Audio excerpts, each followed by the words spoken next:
Entonces, primero, pues decirles como bien saben, hoy vamos a hacer la primera parte de la revisión del paciente hemodinámicamente estable.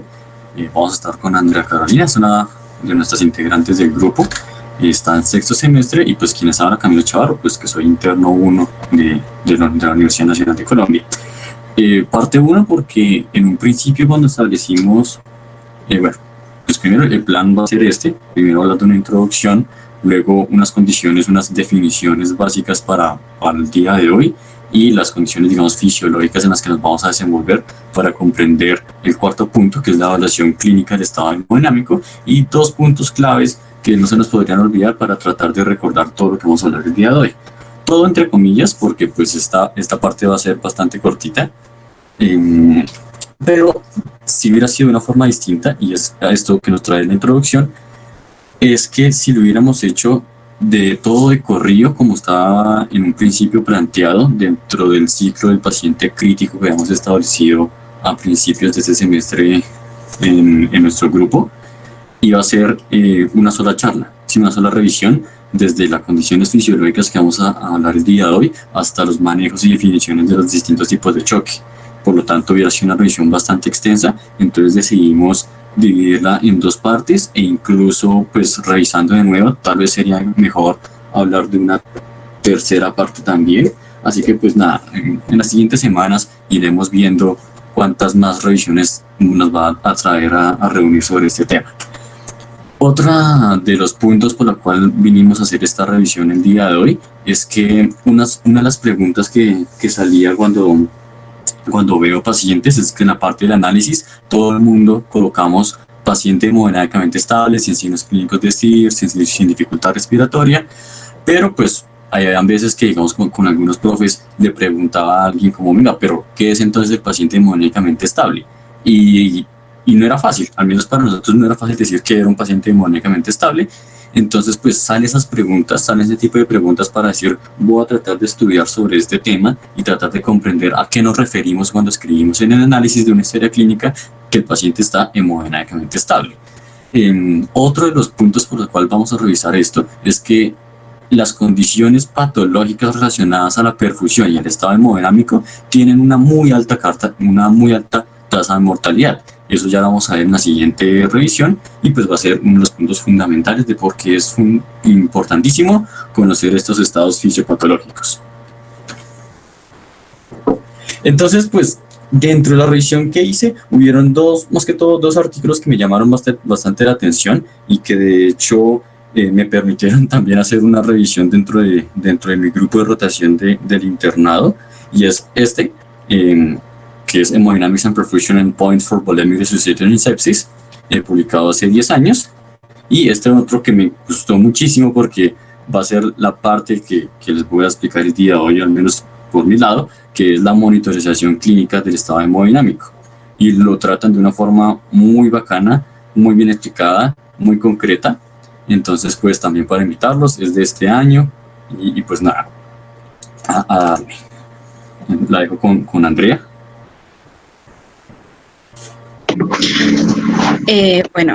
Buenas tardes a todos. Vamos a iniciar como qué es el estado hemodinámico. Pues como decía Camilo, es una pregunta que surge y que realmente pues al momento de la clínica, realmente el estado hemodinámico no tiene un concepto definido como tal. Realmente es como un término que se adquiere como de manera implícita respecto al estado de un paciente, pero en realidad es el cual nos permite estimar el estado circulatorio de un paciente a través de variables fisiológicas como son la frecuencia cardíaca, la presión arterial, las presiones o volúmenes de llenado cardíaco, el gasto cardíaco, la saturación de oxígeno venoso mixto, todo esto para evaluar la respuesta hemodinámica frente a una perturbación al sistema cardiopulmonar. Siguiente.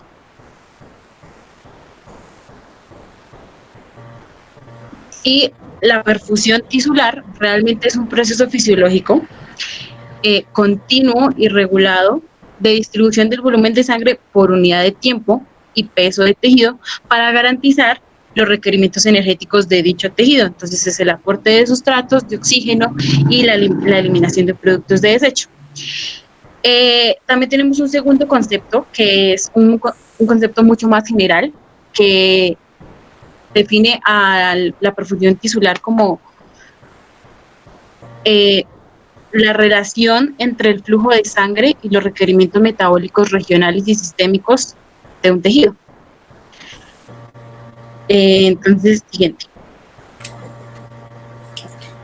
Entonces, respecto a estos conceptos, y voy a tratar de no entrar en bastante detalle, a pesar de que son conceptos muy importantes, y va a ser los asuntos de entrega de oxígeno y consumo de oxígeno, porque van a ser estas relaciones fisiológicas la que va a determinar una adecuada metabolismo celular a partir de la entrega de oxígeno.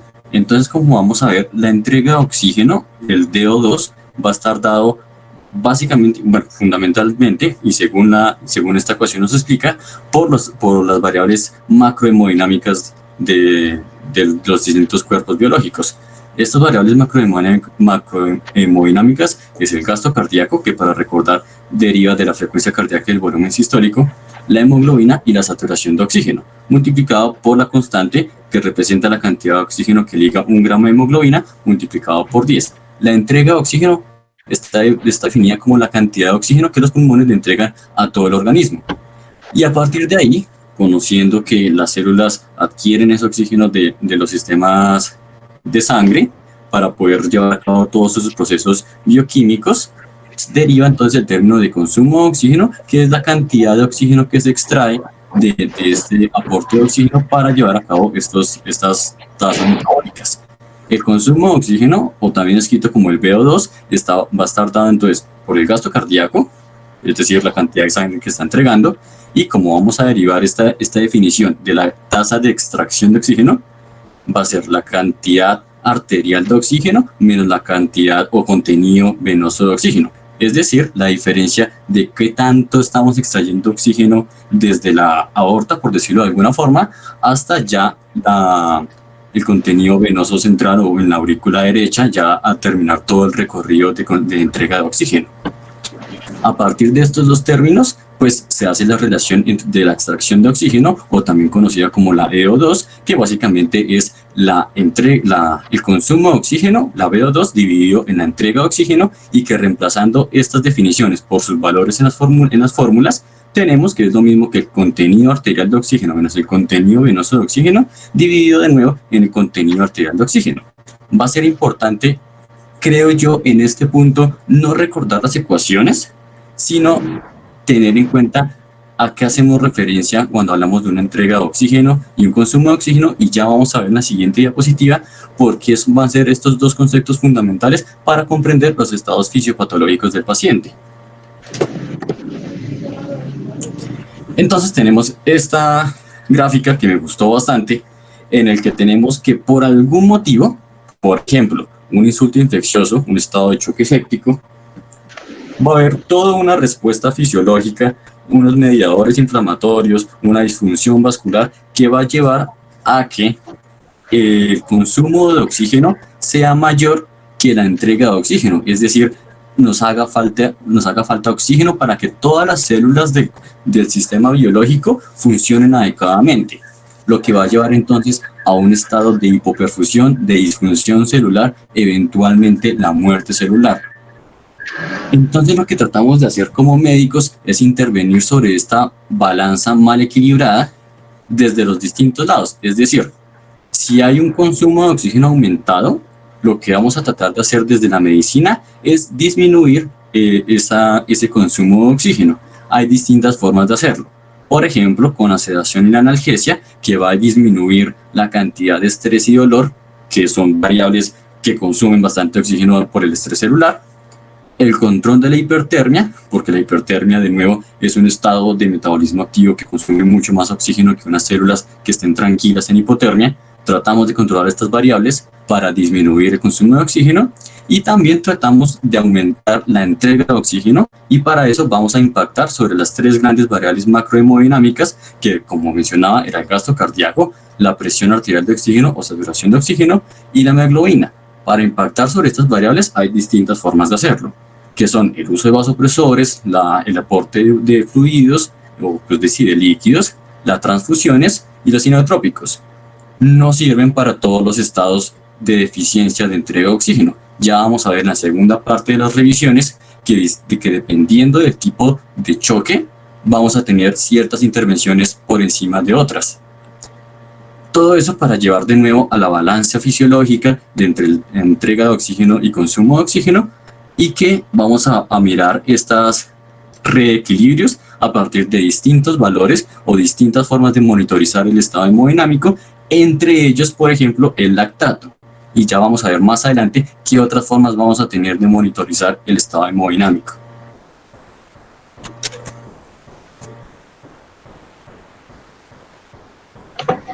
Bueno, con respecto a lo que Camilo ya nos dijo, tenemos que entre los factores centrales para determinantes de la distribución de oxígeno está también el gasto cardíaco.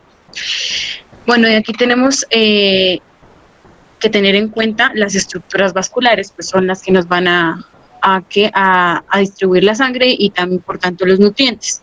Entonces, las arterias, las arteriolas, los capilares, las vénulas y las venas. Entonces, de aquí, como en este esquema, vamos a tener en cuenta que la arteriola va a ser por decirlo así, la más importante, porque va a ser la cual nos va a determinar realmente el flujo que va a llegar a dicho tejido. Dale, siguiente. Y también tenemos que tener en cuenta que una caída en la concentración de la hemoglobina se puede compensar con un incremento del gasto cardíaco, pero no puede suceder lo contrario, no es posible lo contrario. Y por eso el gasto cardíaco se tiene que adaptar a las necesidades metabólicas del organismo en condiciones fisiológicas. Siguiente.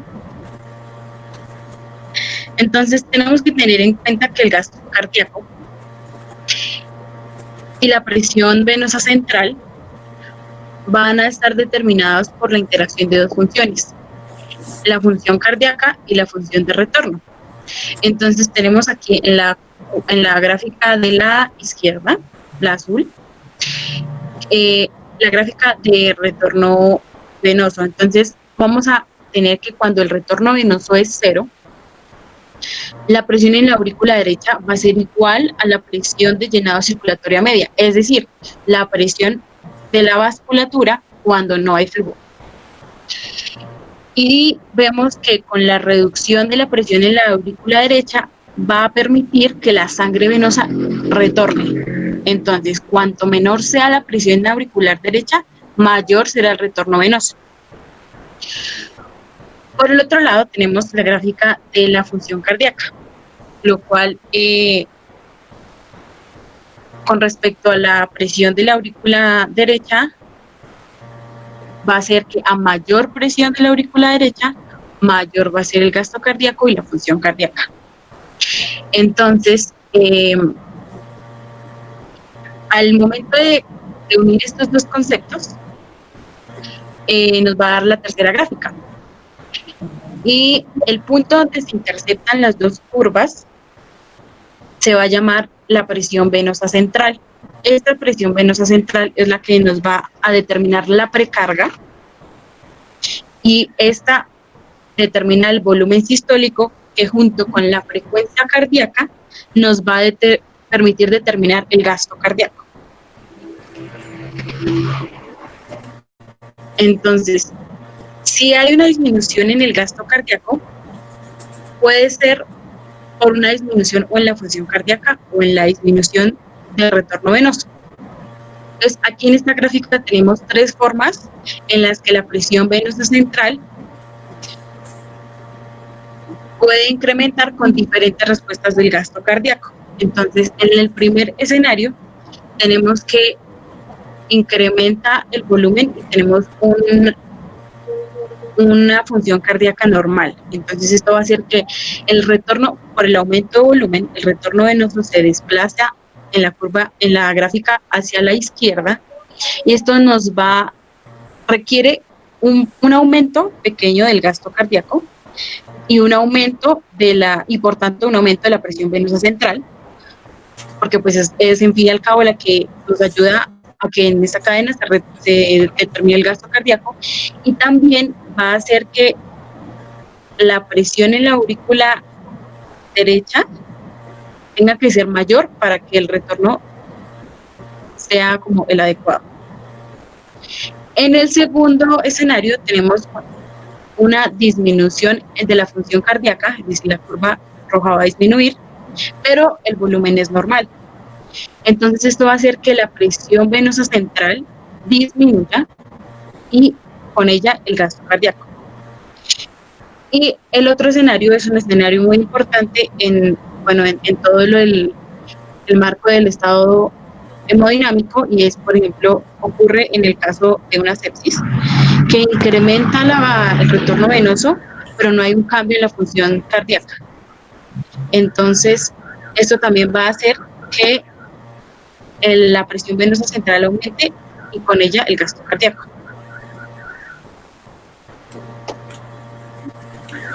Vamos a darnos cuenta que el gasto cardíaco va a ser, como bien Andrea decía, fundamental para la comprensión macrohemodinámica del estado del paciente circulatorio, y a partir de ahí vamos a tener tanto respuestas de cuando estos estados están mal, es decir, por ejemplo, estados de choque séptico. Vamos a tener respuestas fisiológicas para tratar de compensar el adecuado aporte de oxígeno sobre las células, y también consecuencias bioquímicas o clínicas de esta deficiencia del estado circulatorio. A partir de estos dos tipos de fenómenos vamos a encontrar distintas formas de monitorizar el estado hemodinámico. Va a ser entonces fundamental, vamos a tratar de revisar no todas las formas de monitorizar el estado hemodinámico porque son bastantes, pero sí las que considero son más fáciles de comprender. No vamos a entrar en detalle de las partes más patológicas porque ese va a ser precisamente el objetivo de la segunda parte de las revisiones. Entonces vamos a empezar con las formas de monitorización del estado fisiológico de la circulación. Vamos a entender entonces, como les decía, muchas formas de monitorizarlo. Vamos a tener entonces la monitorización de la presión arterial, la presión del pulso, la frecuencia cardíaca, la curva prismográfica, el gasto urinario, las distintas formas de ventanas de perfusión, el índice de choque, estado mental, temperatura, piel, y hay muchas otras formas de monitorizarlo. Bueno, no vamos a entrar en todas estas, hay unas que lastimosamente vamos a tener que dejar por fuera, pero pues la idea es que se vayan con la idea de poder monitorizar adecuadamente y de una forma rápida y sencilla la condición general del paciente. Entonces, empezando con la monitorización de la presión arterial, todos conocemos qué es la presión arterial, pero vamos a estar fundamentalmente involucrados con la definición del choque o del shock, y es primero mencionar que el shock o choque no es un lactato por encima de 2 ni una presión arterial sistólica por debajo de 90 milímetros de mercurio. El estado de choque es un estado que atenta contra la vida debido a una hipoperfusión tisular. Hasta ahí es realmente la definición del choque. Que de una forma operativa o clínica leemos estas definiciones es una condición pues ya distinta. ¿Listo? Pero entonces a partir de ahí vamos a darnos cuenta que la presión arterial no define el choque y por lo tanto va a ser solo una forma de monitorización del estado de hipoperfusión. ¿Y por qué es importante reconocer eso? Porque vamos entonces a encontrar pacientes que no tienen hipotensión, es decir, no tienen una presión arterial sistólica menor de 90 milímetros de mercurio o una diastólica menor de 40 milímetros de mercurio, y sin embargo vamos a encontrar otros parámetros que va a dar cuenta de un metabolismo anaerobio. Los metabolismos anaerobios van a implicar un estado de hipoperfusión debido a que tienen que entrar a las cadenas anaerobias para las reacciones bioquímicas necesarias. Otras formas de monitorizarlo es la presión del pulso, y que vamos entonces a recordar a nuestras clases de sexto o séptimo semestre, en la que nos decían palpar los pulsos y recordar que si uno palpa determinados pulsos, quiere decir que tiene armadamente una presión arterial sistólica determinada según el sitio donde se palpa el pulso. Recordando entonces que si uno palpa el pulso radial, podemos decir que en general tiene una presión arterial sistólica de al menos 100 milímetros de mercurio, Y si la combinamos con la diapositiva anterior de la monitorización del estado hemodinámico con la presión arterial, tiene un adecuado estado de perfusión. Claro, seguramente habrán otros detallitos, y si por ejemplo hablamos de solo un órgano, por ejemplo el pie, y palpamos el pulso radial adecuado, y el pie puede estar hipoperfundido, ¿sí? Ya sea por condiciones, digamos, locales de esa zona que esté llevando a una zona de hipoperfusión. Pero digamos, en términos generales, podemos hablar de una adecuada perfusión a partir de una presión arterial sistólica de al menos 100 milímetros de mercurio. Si palpamos el pulso braquial, ya no decimos lo mismo, podemos decir que al menos 80 milímetros de mercurio, lo que nos deja en una zona gris de decir que el paciente se esté perfundiendo adecuadamente. Y si solo palpamos el pulso carotidio, muy seguramente van a haber algunos órganos que estén ya sufriendo lesiones por hipoperfusión, ya que un pulso carotidio único nos va a hablar de una presión arterial sistólica de al menos 60 milímetros de mercurio. Ahora bien, la presión de pulso es súper importante, es muy fácil de hallarla, ya que es simplemente presión arterial sistólica menos la presión arterial diastólica, pero nos da cuenta de muchas cosas. ¿Por qué? Porque a partir de esa ecuación de la presión arterial sistólica nos habla que es directamente proporcional a esta misma, y por lo tanto una adecuada presión de pulso nos va a hablar a grandes rasgos de una función cardíaca adecuada, de una precarga adecuada y una poscarga adecuada. Es decir, ya nos da bastante información de una forma bastante gruesa. También tomar en cuenta que la presión del pulso, como podemos ver en la fórmula, es inversamente proporcional a la distensibilidad del sistema arterial. Y otro punto importante que encontraba es que una presión de pulso extremadamente baja, es decir, menor de 25 milímetros de mercurio, en su gran mayoría de las veces es a una etiología de un volumen sistólico disminuido. Y si encontramos entonces estas presiones de pulso, pues nos vamos a remitir entonces a las etiologías de un volumen sistólico disminuido.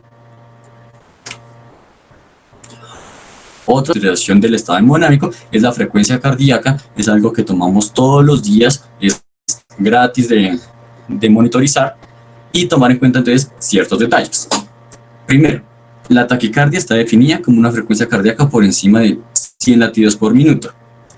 Ojo con eso, porque si bien podemos decir que es fácil qué paciente tiene o no tiene entonces taquicardia, que es el punto de hablar de una respuesta fisiológica a la hipoperfusión, vamos a tener entonces que una frecuencia cardíaca de 100 latidos por minuto no refleja el mismo estrés fisiológico a un paciente que tenga una frecuencia cardíaca de 180, y tampoco va a reflejar un paciente de 85 años con una frecuencia cardíaca de 110 a una persona de 20 años con una frecuencia cardíaca de 110. ¿Por qué? Porque los pacientes ancianos decirlo de alguna forma, se descompensan más fácil, y por lo tanto una frecuencia cardíaca alta, pero no tan exagerada, aún así ya daría cuenta de unos graves cambios a nivel de perfusión tisular. Entonces, ojo con los pacientes ancianos que tienen taquicardias, así no sean muy llamativas. También tomar en cuenta, digamos, ciertas asociaciones de la frecuencia cardíaca con otras monitorizaciones del estado general del paciente, y es que una frecuencia cardíaca elevada, es decir, de nuevo, mayor de 100 latidos por minuto, una frecuencia respiratoria elevada, es decir, mayor de 20 respiraciones por minuto, y una presión arterial sistólica menor de 110 milímetros de mercurio, aumentan las mortalidades, ¿sí? Es decir, son como asociaciones de los estados macrohemodinámicos que tienen unas peores repercusiones. También una frecuencia cardíaca mayor de 90, es decir, que uno no habla directamente de taquicardia, pero si está sostenida en un paciente con choque, también está asociado con un aumento de la mortalidad. Es decir, no solo esperar a que el paciente esté en 110 para decir que ese paciente está grave. Ahora bien, dentro de la fisiología del aumento de la frecuencia cardíaca, suceden ciertos cambios fisiológicos bastante interesantes, y es que, digamos, disminuye el periodo de diástole con todo lo que eso implica, y sin embargo aumenta el gasto cardíaco. Ahora, con esas consideraciones fisiológicas hay que tomar en cuenta que nos podemos plantear frente a dos fenómenos. Un paciente con una frecuencia cardíaca elevada nos está generando hipoperfusión debido a que no hay un gasto cardíaco adecuado, o es que es una respuesta fisiológica a un estrés de hipoperfusión tisular y el corazón al contrario está tratando de latir rápido para aumentar el gasto cardíaco y aumentar la perfusión tisular. Sucede que cuando una frecuencia cardíaca es la etiología de la hipoperfusión, es en pacientes inestables con unas taquiarritmias horribles, graves y que tienen desórdenes de la relajación miocárdica, es decir, no es la mayoría de los pacientes. Si un paciente tiene una frecuencia cardíaca elevada, por probabilidad, lo más frecuente es que sea una respuesta fisiológica a la hipoperfusión tisular. ¿Listo? Ahora otro término de monitorización es el índice de choque y el índice de choque modificado. Mi residente también me comentaba otras modificaciones sobre este índice de choque. El índice de choque, digamos, clásicamente descrito, eso fue como en 1950 más o menos que fue descrito el índice de choque, es una medida rápida, sencilla y no invasiva para considerar la severidad del paciente en choque. Y está determinada por un cálculo también completamente gratuito que no necesita para clínicos realmente, y es el índice de choque es igual a la frecuencia cardíaca dividida en la presión arterial sistólica. Lo normal es de 0.5 a 0.7 y tenemos entonces este otro dato extra que es el 0.9, que a partir del 0.9 se dispara la mortalidad del paciente. El índice de choque modificado aparentemente tiene unos mejores valores predictivos que el índice de choque y se calcula ya no con la presión arterial sistólica, sino con la presión arterial media. Y el valor para tomar en cuenta es un índice mayor a 1.3, aumenta considerablemente la mortalidad de los pacientes con choque. Muy bonito y todo, uno dice como listo, es una ecuación rápida de tomar, fácil de tomar, pero hay que tomar en cuenta que debido a que estas variables de la ecuación no son específicas de un paciente críticamente enfermo por el estado hemodinámico, van a haber condiciones que alteren estos rangos de normalidad del índice de choque sin que represente un estado de hipoperfusión. Por ejemplo, un paciente que está ansioso, con una frecuencia cardíaca de 150 a 155, con una presión arterial sistólica de 130. Uno hace las cuentas y se sale por encima de los valores de normalidad del índice de choque. Y sin embargo, ese paciente no está hipoperfundido. Tenemos entonces este artículo, por poner un ejemplo, que es del 2016, no es tan viejo, en el que pues predicen, o sea, tiene una validez el índice de choque en estos años para poder predecir la hemorragia masiva. ¿Por qué lo saco a colación? Para decirles que pues, es un índice que se puede seguir usando, que ha demostrado efectividad para poder predecir, tomando en cuenta lo que les decía antes. ¿Sirve? Sí y solo sí. Ya sabemos cómo está nuestro paciente o cómo va a estar nuestro paciente, es decir, tomar en cuenta cada condición clínica propia de los pacientes para poder decir si le voy a aplicar el índice de choque o no le voy a aplicar a calcular el índice de choque.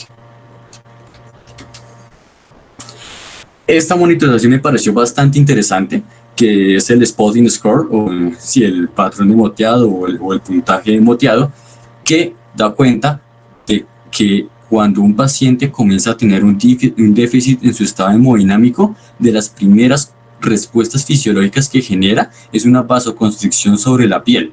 Es una vasoconstricción heterogénea y por lo tanto va a comenzar a tener unos cambios en la coloración de piel debido a la hipoperfusión de una forma temprana en un paciente choqueado o con un estado hemodinámico deficiente, y dependiendo del grado de compromiso de esas hipoperfusiones vamos a tener unos distintos puntajes sobre Mottrin Score. Es un puntaje que uno diría como se ve súper grueso, no sé, muy específico que digamos, pero pues ha estado validado muchas veces, por ejemplo con esta imagen de aquí abajo, en el que a partir de estas imágenes pues ya avanzadas, sí se correlaciona el Mottrin Score con unos grados de hipoperfusión, siendo que el Mottrin Score va desde 0 a 5, siendo 0 sin patrón de moteado y el 5 en un grado de moteado extenso. Asimismo podemos ver que cuando el paciente no tiene moteado sobre la región de la rodilla, tiene un adecuado flujo de sangre, y a medida que avanza hasta el estadio 5, el flujo de sangre sobre la piel es muchísimo menor. Y asimismo se correlaciona, entonces aquí traigo acá estas imágenes en que siendo A un spotting score de 3 puntos, es decir, como pueden ver se correlaciona por encima de la rodilla y demás, y avanza hasta el grado B o la imagen B, que es un spotting score 5, es decir, muy extenso, que va hasta la región inguinal. Y ya tenemos entonces el grado, esta imagen C, que está relacionado al llenado capilar, que es un punto bastante interesante que la voy a traer a colación en la siguiente parte de la revisión. Y esta última imagen que tiene, entonces ya después de haber hecho la reanimación hídrica, digamos que nos pasamos y por lo tanto el paciente está congestionado y tiene un signo de fobia positivo, pero ya no tiene el patrón de moteado.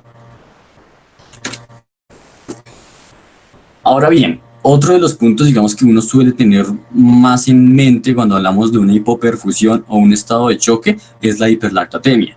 ¿Por qué el lactato es tan importante en las condiciones de hipoperfusión? Pues debido a que, como les decía hace unas cuantas diapositivas, lo normal es que el paciente o las células de los pacientes estén en un metabolismo aerobio, es decir, en su uso del ciclo de Krebs, que pues ya todos tuvimos que haber revisado en los primeros semestres y que probablemente ya no recordemos.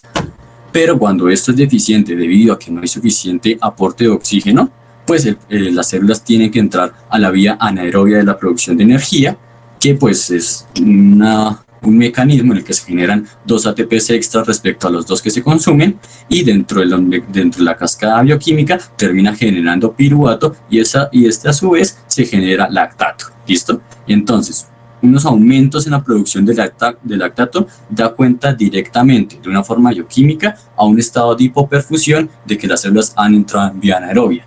Por eso el lactato es tan importante o tan clásico en la descripción de un paciente hipoperfundido.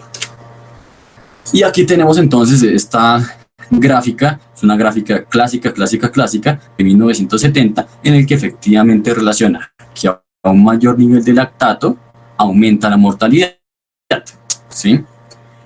Y hemos entonces considerado que, al menos por ahora, de que un lactato considerablemente elevado lo vamos a definir como un lactato mayor de 2, ¿listo? Aquí hablaríamos el 2 y a partir de ahí hablaríamos de que el paciente está críticamente enfermo o está bastante hipoperfundido y que se relaciona con unos aumentos de la probabilidad de la mortalidad por cualquier causa de choque. Ahora bien, ya hemos visto bastantes formas de monitorización del estado hemodinámico. Me faltó mencionar una que de hecho me gusta bastante, que es el gasto urinario. Y pues para la siguiente parte también vamos a ampliar un poco sobre lo que es el gasto urinario, porque realmente me parece una forma de monitorización bastante interesante, bastante curiosa. Pero entonces, listo, hemos recogido todas estas formas de monitorización del estado hemodinámico y entonces, ¿con cuál me caso? ¿Cuál debería ser la mejor forma de monitorización cardíaca o de monitorización del estado hemodinámico? Pues resulta que, como íbamos a esperar, la mejor forma de hacerlo es a partir de una combinación de todas estas formas de monitorización. Es decir, vamos a tener un mejor abordaje de nuestros pacientes hipoperfundidos en cuanto tratemos de examinar de una forma más amplia estas formas de hipoperfusión. No quedarnos solo con el patrón de moteado, no quedarnos solo con el llenado capilar, no quedarnos solo con la monitorización de la presión arterial, sino que todas estas en conjunto nos van a hablar del estado hemodinámico de una forma más amplia y correcta. Y a partir de ahí comenzar a calcular cuáles van a ser las formas de intervención, como les decía hace unas cuantas diapositivas, de intervención en el aporte de oxígeno y el consumo de oxígeno, y evaluar las respuestas a partir de todas las formas de monitorización del estado hemodinámico. Ya listo para acabar, son 3 puntos fundamentales, y es que miles de años de evolución han llevado a distintas formas de compensación fisiológica al estado de hipoperfusión. Uno dice, listo, este conocimiento no me da a dar mejores decisiones médicas, pero sí nos da cierta comprensión fisiológica de por qué hay tantas formas de monitorización, y es que los estados biológicos complejos han llevado entonces a distintas formas de compensación de los requerimientos de oxígeno y nutrientes sobre todas las células. La comprensión del estado fisiológico permite una aproximación del paciente más amplia. Por supuesto, ya hemos visto que la comprensión de la vasoconstricción, por poner un ejemplo, sobre la piel, nos permite entender por qué un patrón de moteado más amplio nos implica un estado hemodinámico más deficiente. Las definiciones operativas o clínicas no son sinónimos de las definiciones fisiológicas. Por poner un ejemplo, las definiciones que estábamos dando de choque de una forma operativa, de un lactato por encima de 2, presión arterial sistólica menor de 90, no es lo mismo a la comprensión de qué es un estado real de choque. Y ya es una definición bastante fisiológica que nos permite tomar en cuenta otras monitorizaciones para poder hablar. Ese paciente puede que no tenga hiperlactatemia y voy a intervenir sobre mi paciente. Esos son los mensajes que les quería dar. Como les decía, era una revisión bastante corta porque, digamos, lo sustancioso de que todo el mundo espera de la parte clínica va a tener todo un tiempo dedicado para eso. Vamos a hablar de todos los estados de choque con nuestros 2 compañeros que van en octavo semestre conmigo, yo creo que en una semana, y con las definiciones clínicas de los tipos de choque, cuáles van a ser sus abordajes, cuáles van a ser su terapéutica. Y entonces, pues nada, quiero invitarlos a esa segunda parte de la revisión. Gracias por su atención. Sé que fue bastante cortica, pero pues sí quería dar el abrebocas de las revisiones fisiológicas y clínicas estables para que ya en la siguiente revisión ya podamos meternos de lleno. Y están, por supuesto, supremamente invitados para ese día. Bueno, entonces, pues nada, que nos sigan en nuestras redes sociales, Facebook, Instagram, YouTube. Ahí avisamos cuando vamos a subir esta charla para que por favor estén. Súper importante. Y pues nada, no sé si alguno quiera hacer un comentario. Juan Daniel seguramente tendrá algunos puntos para aclarar sobre la revisión. Si quisiera hacernos el favor, sería súper. O alguien más.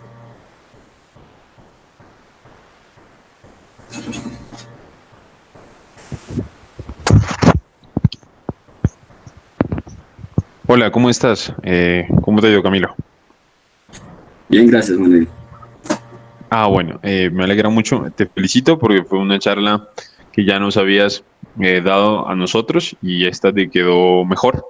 Esta estuvo mucho mejor, mucho más ordenada y me gustó todo lo que dijiste en esta ocasión.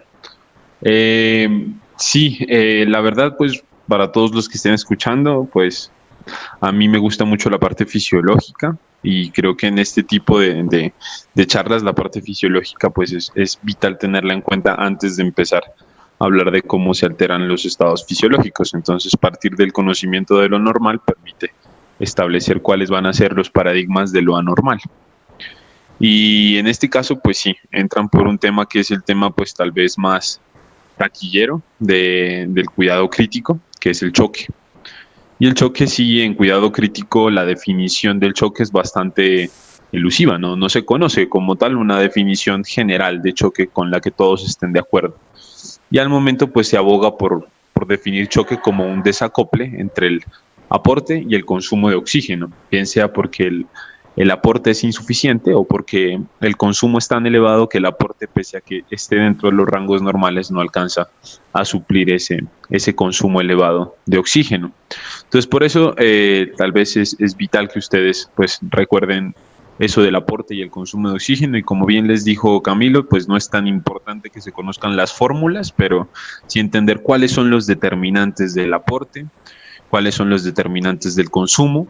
Y me imagino que pues hoy ha quedado claro que el gasto cardíaco manda la parada, pero no se olviden de el contenido de oxígeno es principalmente transportado por la hemoglobina, y no se olviden de siempre saber cuánto está saturando de oxígeno esa hemoglobina. Y ahí con esos 3 factores, saturación, hemoglobina y gasto cardíaco, ustedes se pueden aproximar a cuál va a ser el aporte de oxígeno a un tejido o a un organismo. Y ya el consumo de oxígeno, ya pues ustedes de manera clínica se van a aproximar a él, dependiendo de cómo esté su paciente, que eso me imagino que será lo que van a ver en las siguientes charlas, porque el consumo puede estar incrementado, como lo está en una sepsis, o el consumo puede estar disminuido, como en ciertos estados de choque, ya en el cual el consumo de oxígeno se disminuye para proteger entonces a la célula, se disminuye al máximo el consumo de oxígeno para que el aporte alcance a suplir las mínimas necesidades de la célula, y con eso pues salvar lo que queda de nuestro organismo, a costa de un fenómeno muy interesante, que es que todas esas cositas celulares que ustedes van viendo con el paso del tiempo resultan ser muy importantes, porque al final resulta que nuestro organismo, cuando se intenta proteger, se protege como célula y deja de protegerse como organismo. Entonces muchas veces uno empieza a ver adaptaciones ya al choque que son contra natura, y es básicamente la célula la que se intenta salvar a sí misma. Un ejemplo de eso es la hiperlactatemia.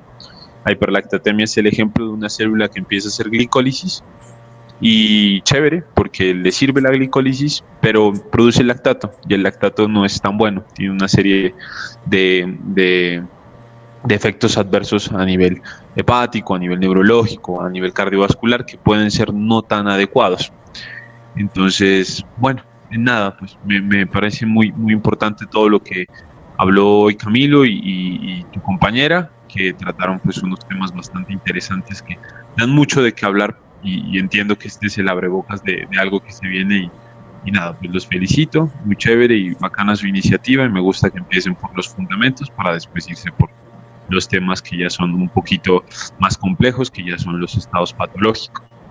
En esto del choque pues hay mucho de qué hablar, y bueno, espero seguir viendo y escucharlos, que así uno también recuerda y aprende muchas cosas. Listo, muchas gracias, Juan Daniel. Siempre súper invitado a las charlas. También comentarles de nuevo a todos que estamos haciendo nuestro concurso de gases arteriales, para que por favor, si están interesados, se inscriban. Van a ver pues para gente que está en semestres básicos, para gente que ya está en clínicas, y entonces pues nada, invitados. Hay muchos premios para los ganadores, entonces súper invitados. Las inscripciones están en nuestros links de Instagram, entonces pues nada, se inscriben, es gratis la inscripción, y si tienen muchas cosas, vamos a dar también charlas antes al concurso para aprender a leer los gases de una forma de unos talleres pre-concurso. Así que pues nada, igual van a ser grabadas, súper invitados todos. Si no pueden estar, igual eventualmente los invitamos a que las vean, porque seguramente vamos a aprender bastante. Tenemos invitados muy buenos para charlas, así que pues nada, invitados todos. Muchas gracias de nuevo por su atención, por quedarse hasta el final, y nada, que estén muy bien.